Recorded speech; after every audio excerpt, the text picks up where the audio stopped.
This is my number one financing trick for the best cash flow possible. But be careful of its consequences. I think we're speaking about repayment here, right? Principal amount. In fact, we're speaking about principal. Right.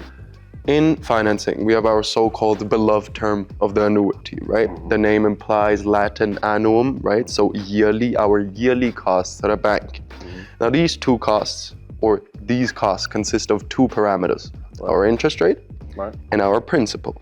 Right. Now, sadly, I can't do a lot about the interest rate that Jerome Powell or Christian Lagarde is basically setting for us, but I can change one of the two levers in order to optimize my cash flow, which is going to be The principal. right?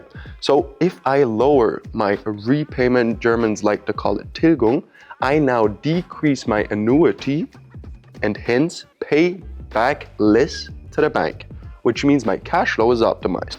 Right. But, and here's the big but, what do a lot of real estate investors forget if they change that exact lever? You need to sell it after the 10th year when your interest runs out, or you need to refinance it. Exactly. And that's where it becomes a problem. Exactly. And if I decrease my principal, I have more residual debt in 10 years.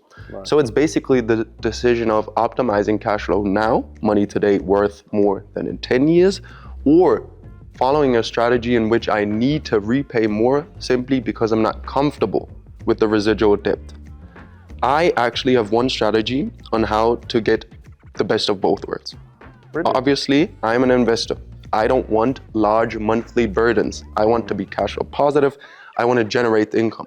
Mm-hmm. But I don't feel comfortable having huge residual debt after 10 years, right? Mm-hmm. It's going to translate into more profit for me too. Mm-hmm. So in Germany, we have a so-called term, which is the Sondertilgung, which translates to special repayment, special principal, which is a set option for me to repay up to 5% per year while agreeing on a 1% principal and basically optimizing cash flow and still mitigating the risk of a high residual debt.